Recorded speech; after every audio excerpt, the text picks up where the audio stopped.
ลุงหนวดเพิ่นเข้ามาหาแต่เช้าบ่จ้ะเอ่อเพิ่นมีเรื่องดีบ่มา แม่นมีเรื่องดีมี อ๋อมีเรื่องดี โอ้ยอย่าห่างอย่าหัวเลย แล้วมีข่าวดีบ่ แม่นมีเขาดีมานี่ อืมข่าวดีแบบใดน่ะ เขาดีแบบว่ามาสมทบเพื่อนนี่แหละ สมทบเหตุเทือนบ่ เด้อ โอ้ เพราะว่า ฟังแล้ว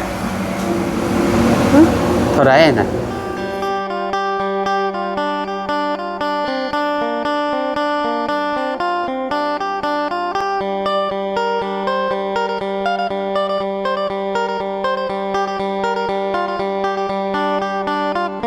มาพี่น้อยเนาะเปิดภาพมาบัดนี้สบายดีน้อง สบายดี ใครเว้าเจ้าขี้ลาย นี่ โอ้แม่ข้าเว้าน้องเขาขี้ลายบ่ เบาคือลายเบางาม เว้าน้องเขาขี้ลายเขาบ่ซื้อซอยได้ น้องสาวเบาคือลาย โดย สบายดีเด้อ FC วัดสุขุสุคนพี่น้อยเนาะ เบางาม วันนี้มาพบมาเจอกันพี่น้อยเนาะอันทางเอื้อยเพิ่นมาขายกับข้าวพี่น้องน้องล้างสิเอาหยังอ้ายสิซื้อให้กินนี่ ขายแพงบ่ ขายแพงบ่ ยืมนะนี่ก็ยืมกินก็กิน โอ้แม่ค้าใจสปอร์ตได้นี่เนาะสุดยอดลีนี่เนาะจึงได้เฮือนเล่าก็อยู่นี่อยู่แล้วเนาะเราบ่ได้ไปไสอยู่แล้ว บ้านเดียวกันบ่ คนมันอะไรเนาะ อืมนี่เจ้าสิเอานี่บ่ล้าง คือเช้านี่ ปิ้งเท่าไรนี่เอ้ย 10,000เอา อยากอยู่คนเดียวเลี้ยงลูกคนเดียวไม่ให้ยืมเราไม่ได้ยืม โดยเอา ใครว่าย่อเอ้ย เอาเบื้องโน้นนี่เอาออกมาดูมี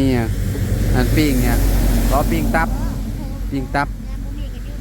จะบ่มักบ่ปิ้งตับปิ้งตับเอาเบิร์ดนั่นแหละยังกินบ่เบิร์ดบ่เอาปิ้งไก่นี่บ่มันถึงแซ่บเนาะนั่นแหละปิ้งไก่นี่แหละมันถึงแซ่บหรือว่าจะบ่มักบ่หรือว่าจะบ่มักปิ้งไก่บ่ กินแค่นั้นแหละ เอาบ่นี่บ่เอาบ่น้ำหวานนะ แม่นะบ้าน น้ำหวานทงเท่าไหร่จุเอาหน่อยไหมเอาบ่น้ำหวานนะบ่กินบ่น้ำหวานบ่มักยามฝนจะกินน้ำว่า โอ้ยันเป็นหวัดบ่อีกปิ้งนึงเอาไปให้แม่เจ้านำโดยเอา ยืมเงินเขาซื้อ จ่ายให้น้องเพิ่นเนาะพี่น้องเอ้ย จ่ายกันยามบ่มีก็เป็นหนี้ก่อน ติดหนี้ก็ได้บ่ ได้ บ่เจ้ามักติดหนี้เพิ่นโอ้ยพี่น้องเอ้ยเนาะ หาหน่อไม้ในตอง ขายหน่อไม้ได้แล้วก็อันนั้นเนาะอันนั้นเพิ่นจ่ายเพิ่นพี่น้อง ยำบ่มีแล้วจะกินแล้วก็ติดหนี้ก่อนเห็น โดยมีหยังแน่เนี่ยอันนี้เจ้าบ่ได้อันนั้น เปียกมี นั่นเนาะ กล้องมีน้ำหวาน พี่น้อยเนาะ มาเท่ามาค่ะ โอเคขอบใจละลายไปน้องล่างพ้นทำเลยพี่น้องเอ้ยเนาะไม่ยักใส่อยู่ในอันนี้นี่แก๊สนี่ เขากล้องข้าวกล้องน้องล่างก็บ่มากกินข้าวกล้องบ่ล่างอ๋อจักหน่อยเพิ่นก็สิไปเลี้ยงงัวแล้วพี่น้อยเนาะ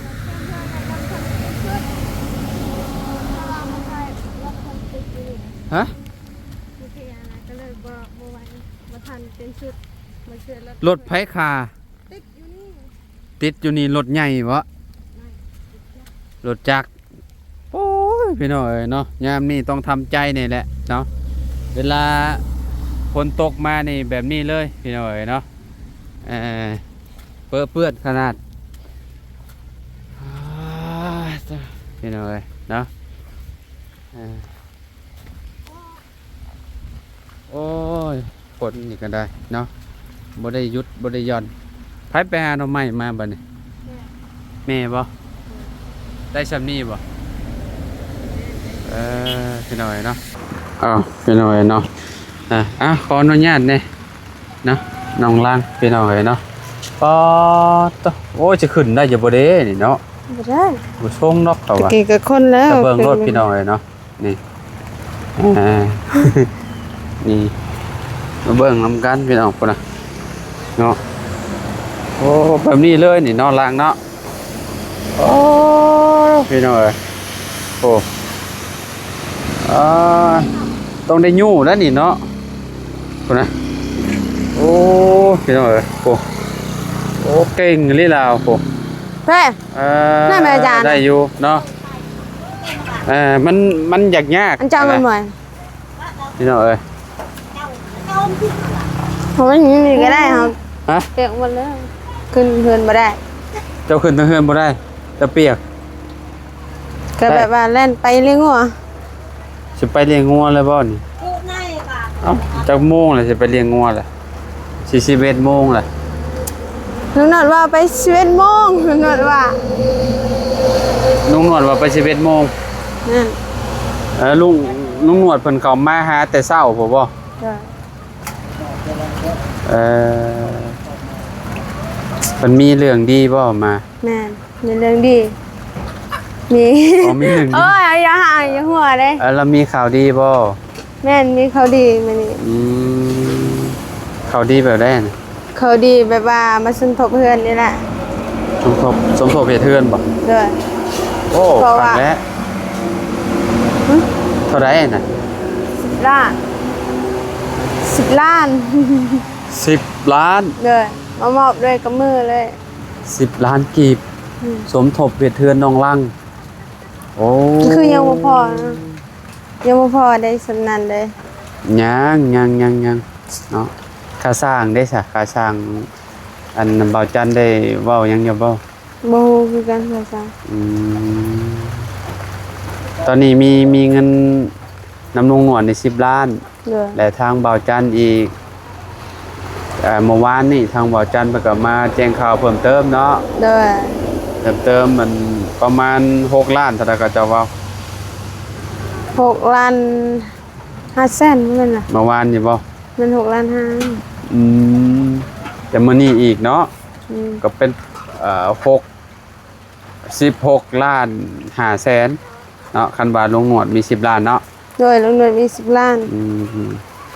เพิ่นก็บอกเฮาแล้วเอามาบอกเฮาอยู่เฮือนนี่ จะเป็นจังไดเจ้า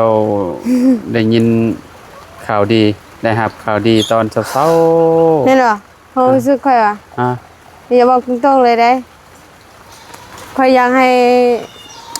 ก็มันจะอาจจะเว้าผิดก็ได้นะ ใช่ว่าแบบว่าอย่าว่าผิด เพราะว่าค่อยอยาก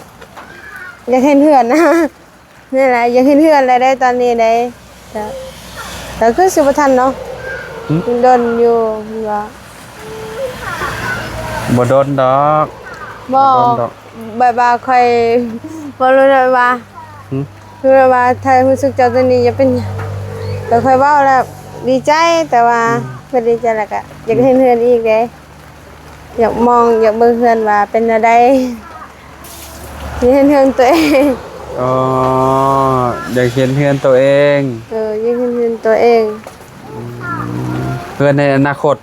เด้อเพิ่นก็อยู่นำพ่อแล้ว ฮะ ก็อยู่แบบว่าเฮือนอนาคตเรานำพ่อแม่นี่ก็แม่นเฮือนหลังนี้ล่ะ ตอนนี้แหละก็คือแบบในอนาคตก็คือแบบสิเฮ็ดในวัยนี้หั่นนะ เด้อ เนาะก็คือเฮาก็เห็นแล้วเด้พี่น้อยเนาะเฮาก็สิได้เห็นแล้วในวัยนี้แหละเนาะ แต่ว่าเคยนึกว่าคนโตะนี่จักมันเถอะเขาอาจจะ ฮะ บ่ทันเฮ็ดก็ได้ ฝนตก เด้อ มันอยากเห็ดคือว่าและคันว่าเห็ดก็อยากเห็ดยากแน่หั่นนะพี่น้องบางทีน้องเพิ่นอาจสิแบบความหมายของน้องน่ะที่ว่าเพิ่นฝันหรือว่าคิดนะพี่น้องในความคิดเพิ่นตอนนี้ความคิดน้องลังเนาะคันว่าเฮาเว้าผิดก็ต้องขอโทษขออภัยหลายๆเพราะว่าเพิ่นก็ได้เห็นชุงเห็นเช้าแล้วพี่น้องเนาะ อยากเห็นเพื่อนอีก บัดนี้ก็ต้องได้เห็นเฮือนเจ้าของบัดนี้เนาะ อยากเห็นว่างามสุดได้หรือว่างะลังใหญ่หรือลังน้อย แต่ว่าลังน้อยก็ได้ใครแบบว่าอยากเบิ่งซื่อนะเพราะอยากขึ้นเฮือนใหม่ จะจดจะจ่ออยากเห็นเฮือนว่าซั่นซะเนาะ จะเห็นใหม่ก็ดีใจอยู่ นั่นแหละเบิ่งเฮือนหลังนั้นเป็นตัวอย่างไว้ก่อนเนาะ เฮือนหลังนั้นเขาเบิ่งบ่ได้แล้วเบิ่งแบบนั้น ตัวอย่างเด้น่ะ ก็ได้ สมมุติว่าเฮ็ดเฮือนเฮ็ดชานเจ้าก็สิ ใกล้ๆเคียงกันซำนี้แหละนี่ใกล้ๆเคียงอันกับเพื่อนหลังนี้และเฮือนเจ้าก็ได้ แม่ เนาะแต่ว่าทรงมันก็สิทรงเดียวกันนั่นแหละแต่ว่ามันสิแตกต่างกันหั่นนะ ตังอยู่ เพราะว่าเฮือนเจ้ามันสิหันหน้าไปพี่หันหน้าออกทางพี่หั่นนะ ก็ เฮื อ อน ยาก หลังนี้มันสิหันหน้ามาพี่หั่นนะพี่น้องเอ้ยเนาะหันหน้ามาทางพี่ เพิ่นนี่เด้ ฮะ ถ้าเพิ่นทางศาลาอันนั้นนะ งามคือกันบ่เฮือนหลังนี้ก็ได้ งามเลย อืม มันหาซาได้แล้วอันนั้น โอ้ได้ซำนี้ก็ถือว่าแบบสุดยอดแล้วเฮือนน่ะพี่น้องเอ้ยเนาะมันก็บ่ได้ตากฝนตากหยังแล้ว บุญแล้ว เนาะบุญและเนาะน้องลังเนาะ เด้อ บุญมีหลายแหละพี่น้องเอ้ยเนาะ สนากะโอ้คือสิดีใจคักนะ อืม ในหลัง เจ้าก็ สำ มี นี้ บุญวาสนาคือกันเจ้าก็ได้ ก็ยังบ่ทันได้เห็นเฮือนกันเลย ก็ ยังรู้สึกว่ายังบ่ค่อยคิดปานใด เฮาได้เด้นี่เด้ เลย ต้นเสาเฮาก็มาเห็นแล้วเด้นี่ เห็นแล้ว กองไว้แล้วทางหน้านี่แหละพี่น้อ ก็ งเนาะ เฮายกขึ้นแล้วอยากเบิ่งตอนมันยกนะ มันเห็นตอนยก เลย เดี๋ยว พุ่ เบิ่ น งต ไป อนยก จะเบิ่งอยู่กลางทางพุ่นแหละ สิไปยืนบนกลางทางพุ่น เลย ว้า คือ ว สิแน่บอกเพิ่นยกมา อ่า คืองามแท้เฮือนนี่ก็อยากนี่นะฮะ แม่นก็งามอยู่เด้ ลุงหนวดมาบอกข่าวดีน้องเพิ่นมาแจ้งข่าวดีพี่น้องเนาะถือว่าข่าวดีกับเขามาต่อเนื่องเนาะทางครอบครัวน้องลังพี่น้องเนาะคือต้องขอบคุณผู้ใหญ่เพิ่นเนาะ เด้อ ที่ว่าเมตตาและอีตนสงสารทางน้องลังและครอบครัวเพิ่นพี่น้องเนาะเพราะว่าเฮือนน้องก็คือที่เห็นนั่นแหละพี่น้องเนาะทางเวลาฝนตกฝนยังฟ้าฝนตกแห้งๆก็สิเป็นแบบนี้แหละพี่น้องเนาะอยู่ลำบากนี่เลยมันเปียกหมดเลยเด้อพี่น้องเนาะนี่เนาะ ขนาด พวกมันหยาดลงมาปบเลยพี่น้องโอ้ก็อดเอานี่แหละเนาะเฮ็ดจังใดเนาะ คอยถ้าให้เขาอดได้ก็อดได้อยู่เด้อ อืม คอยขออย่างเดียวคือว่าอย่าให้ฝนตก แน่น ฝนตกนี่ เพราะว่าแน่บ่อยากให้ฝนตกปานใดแล้วเนาะ เด้อ เฮาอยู่กระต๊อบแบบนี้เนาะ เพราะว่ารอดนก็ดนเด้เฮารอไปเฮ็ดเฮือนให้นี่ก็ดนอยู่พอรอได้อยู่แต่ว่าฝนตกนี่ ฝนตกนี่คืออยู่จะลำบากติ เดี๋ยวอยู่เย็นลำบาก คือแบบนี้แหละพี่น้อยเนาะน้องว่าอยู่ลำบากคันว่าฝนบ่ตกก็ยังใครแน่พี่น้อยเนาะเฮือนก็อยู่ก็ได้ อยู่หมองหันจะว่าหยดลงบ่จักหมองห้องนอนเจ้าน่ะหยดปบๆบ่จักว่า หลายแล้วอันนั้นน่ะ แม่นบ่ แม่นแต่ว่าก็ว่าดิยังคือแบบว่าแห่งหลายอีกนะ หึ บ่แม่นแต่เก่าเลยแบบว่า มันหลายกว่าเก่าบ่ โดยมันหลายคือเก่าอีก เออ ให้นอนบ่ได้อีกไปเวลา เมื่อคืนนี่นอนหลับจะบ่ บ่เบาอันนั้นใช่นะลุงเลยถามว่าน้องล่างเป็นหยังสำนียามทันได้นอนสินอนได้ว่าบ่เฮือนนี่เปียกหมดหาดินโทรศัพท์อันแต่เพิ่นก็ฮู้เนาะว่าเปิดออนอยู่ อ่า เฮาไทยเขาเบิ่งอ่ะเนี่ยแหละ คนไทย FC ยังทักมาอยู่บ่ ทักอยู่ครับตอนนี้เฮาบ่ได้ตอบเพิ่นน่ะถ้าอยู่ว่าเฮือนนอนได้อยู่บ่อยากให้น้องรังได้เฮือนแบบงามๆเพิ่นว่าได้นั่น ว่าไม่น้องลัง FC บ่ครับบ่ ไม่น้องรังงามแฮงเพิ่นว่าได้นั่น เอ้าแม่นบ่ นี่ เพิ่นแชทมาให้แล้วเพิ่นเว้าเสียงมาบ่ โดยเพิ่นว่าเสียง เพิ่นว่าเสาเฮือนเจ้านี่งามเพิ่นว่า โด บ่ ยเขาว่างามแฮงอยากเขาว่าใช่ค่อยว่า อืม เฮ็ดบอกนะว่าเด้อว่าเฮ็ดเฮือนให้มันงามๆเด้อเพิ่นว่าใช่ มีแต่บอกช่างพุ่นแหละ โดยก็ฮู้ อ่า เขาบอกว่า มีแต่บอกช่างพุ่นแหละอันนี่เพราะว่าช่างเป็นคนเฮ็ดให้เนาะซีมือช่างไว้ใจได้พี่น้องเนาะช่างบ้านน้องป๊อบนี่เพิ่นเฮ็ดละเอียดงามพี่น้อยเนาะทางพอช่างแลพี่น้อยเนาะมื้อนี้เพิ่นเก็บงานบ้านน้องป๊อบน่าสิ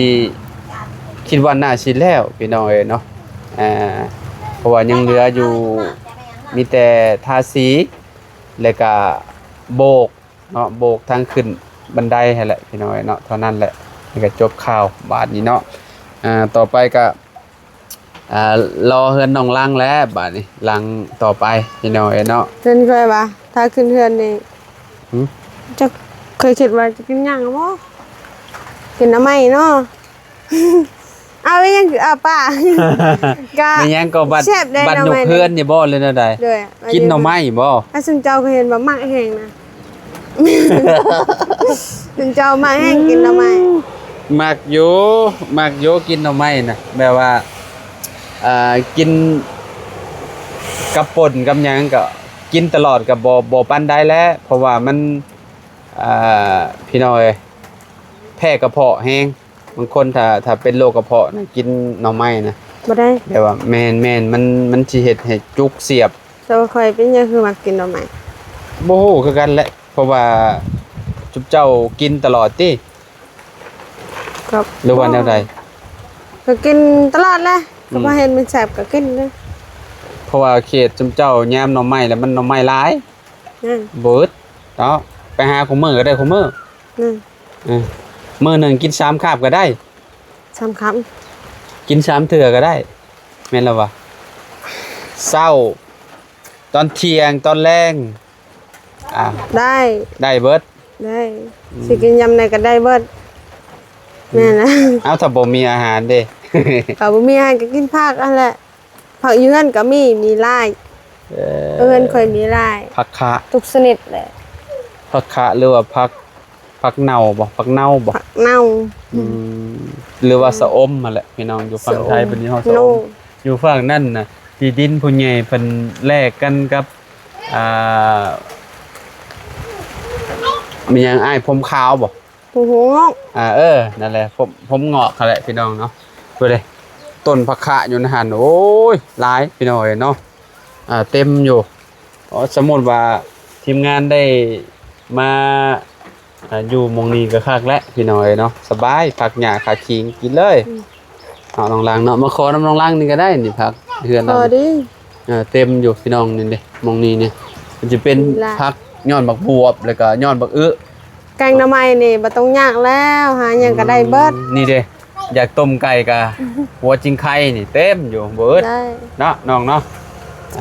ย่าเฮาบ่มีปานใดเด่นแต่ว่าคือมักแค่ มักปลู มั ก ก บ่ ปลูกผัก โอ้ดีสุดยอดแล้วเนาะ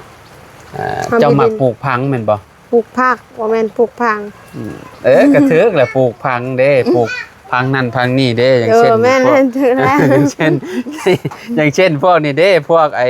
พวกจิงไข่นี่แม่นบ่เลยพี่น้องมันปลูกอ้อมบ่เลยนี่มีแต่ก้อนใหญ่ก้นไปขายอยู่ในเมืองนี่ได้เด้น่ะบ่าวอ่ะ โอ้ เต็มอยู่ได้ในรัง ซื้อ ได้เลย อันนี้ ฮะ ให้สิเอาไปขายอันนี้คือเอาไป ขายได้ก็เจ้าซื้อได้อยู่ในเมืองก็เจ้าซื้อไปใส่ต้มไก่หรือว่าใส่อันนั้นอันนี้นะโอ้พวกจิงไข่น่ะ มันยังกินบัดเลย ฮะ กินบัดต้อง อันนี้เพิ่นสิเอาไปเลี้ยงงัวไปกินอยู่บ่อนเลี้ยงงัวเนาะปิ้งไก่ครับ หลังลูกเขาไม่เลี้ยงงัวคนตก โดยให้น้องล้างอยู่บ่แม่ ให้อยู่ ส เล บาย ย ดีเด้อตู้ ไปดิ โดยให้ลูกสาวอยู่เฮือน ลูกสาวอยู่เพื่อนค่ะไปเดือน กินเจ้าเลี้ยงเขาบ่ได้ล้างปากมัน อืม ก็ล้างแหน่มันมีขี้ฝุ่นลายนะ อืม บ่งามเด้เป็นแน่นนะแม่ว่าแม่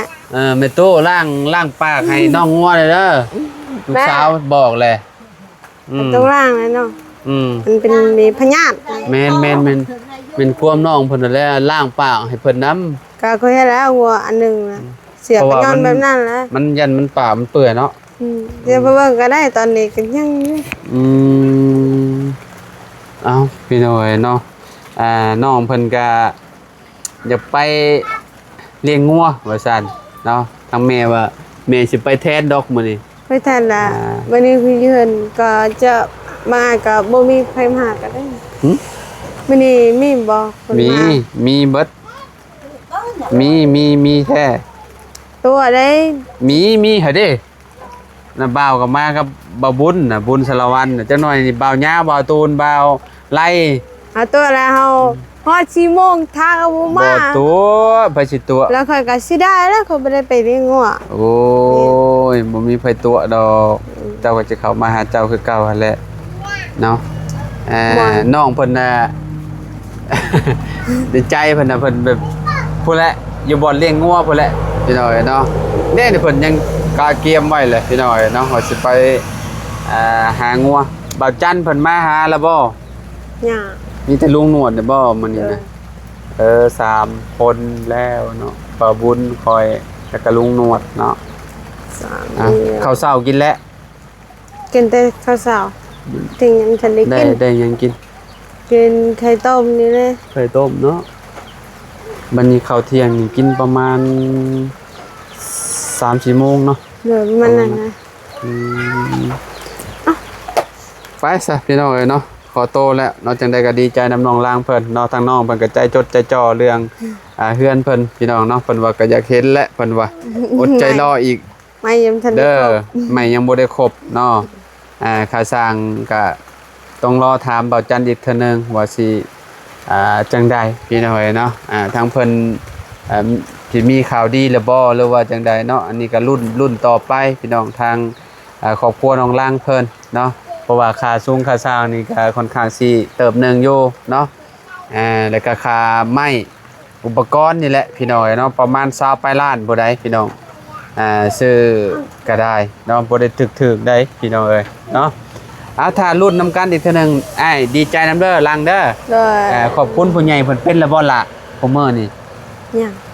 ยังบ่เป็นบ่ เลยยังบ่เป็น ยังบ่เป็นปานใด เฮียนอยู่บอกว่าได้โทรศัพท์ ลองเบิ่งดูหาลองเบิ่งดู ก็ ลองเบิ่งดูลองเบิ่งดู ก็เฮาเฮ็ดบ่เป็นอ่ะไอ้เฮ็ด ขอบ บ่ คุณ เป็น ผู้ใหญ่ใจดีแหละ ก็แม่นก็ เอา แต่ว่าเขาซ่อน นี่เอาหนบมือลองเบิ่งล่ะ